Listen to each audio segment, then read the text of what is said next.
This is something that is relevant not only to embassies, immigration, customs, or anybody else. Because when customs in the UK, I do give them a bit of stick because they do annoy me that they single me out all the time just because I'm a white guy traveling on my own. I don't even have any luggage. I have an empty bag inside the bag because I have all my clothes and stuff already in the UK. But anyway, the whole point I want to raise is to be positive and friendly, regardless of the situation. Immigration people, customs people,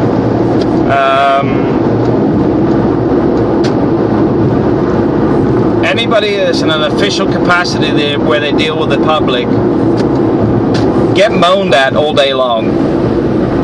They got people giving them abuse, they got people harassing them, giving them stick. Why does this take so long? Oh, I hate being here. Why, what do you guys know what you're doing? That's the usual sort of stuff they hear all the time. All I would say is know what you're doing, have your paperwork ready, get everything in order, and be polite. Always say things with a smile and just be polite. Now, it's not just about going to the embassy and stuff for that day. I recommend doing it all the time anyway. Being polite costs nothing, but it can make life so much easier regardless of where you are or what you're doing. Please and thank you go for miles, because most people don't bother. It's the little things, because what you got to remember, if they did rush you something, a lot of time, if something was rushed specifically for you, maybe you were going on holiday and they're supposed to take a week and they did it in 3 days because they really pushed themselves, thank you goes a long way for appreciation. But at the same time, if somebody says it's going to take another 2 weeks due to a backlog, that person you're dealing with has no control over that time scale. There may be the express corrupt route, which you get in several countries. I'm not even going to go into that, but the fact is it doesn't take 2 weeks. They're just trying to get money. But that all comes from actually knowing where you are, who you're talking to, and what corruption tactics they use. You don't have to be corrupt. You don't have to accept corruption. At the same time, just make sure you know what you're doing and what you're talking about. Where I found problems with immigration myself is when I go there, in the Philippines this is, to process my documents. Most people do not have a clue what they're doing, where to go, what they're looking for, what things they need.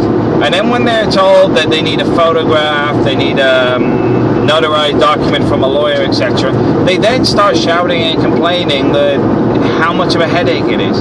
I'll tell you now, most of them are Americans.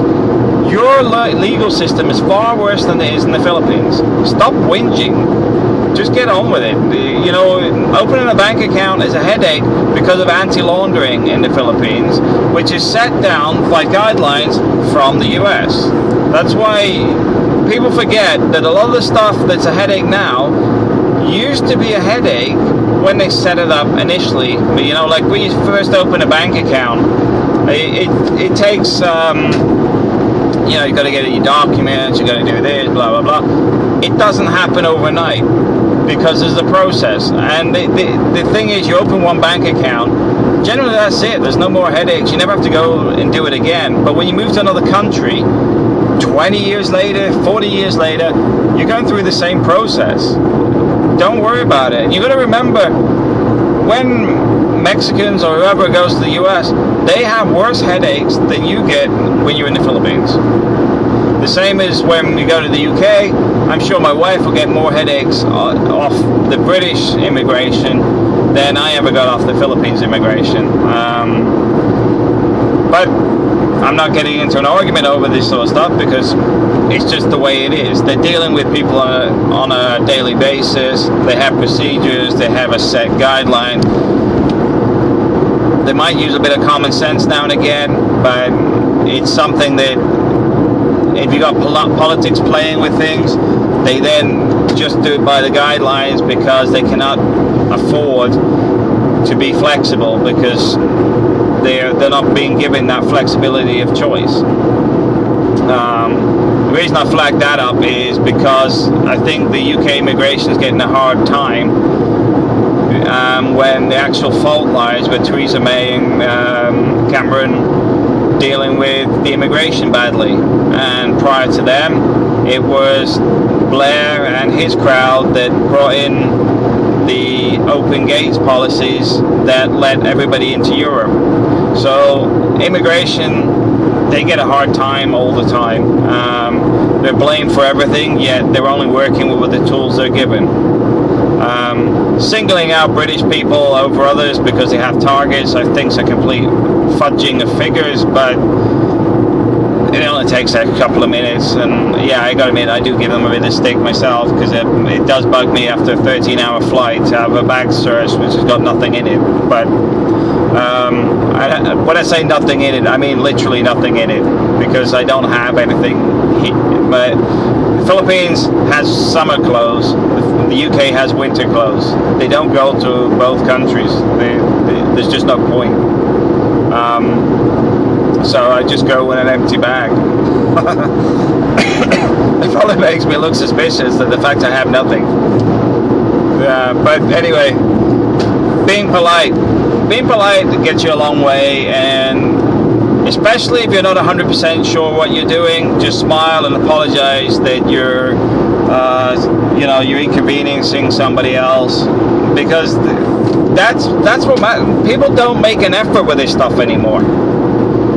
You know, if I've got the wrong documents and stuff, I actually ask, I'll actually say, sorry, where do I put this form, or what do I need to get this processed? And you just be apologetic.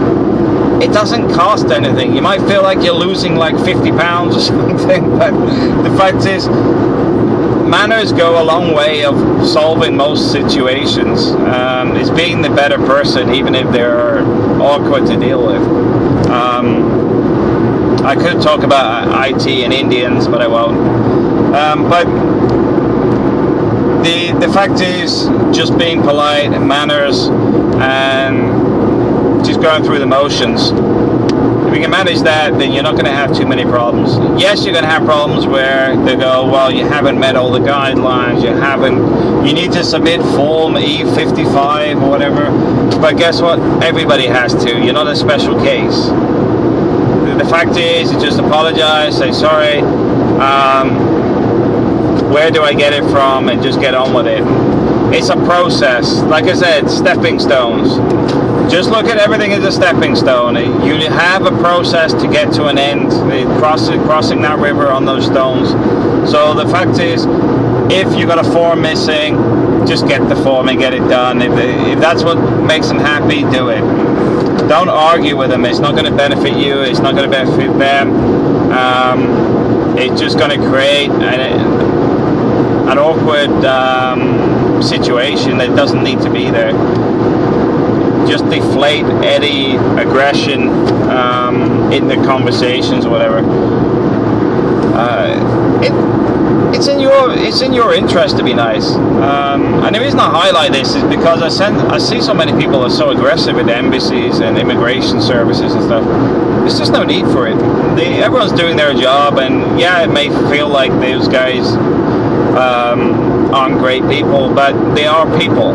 And if you met them somewhere else, I'm sure you wouldn't have the same issues.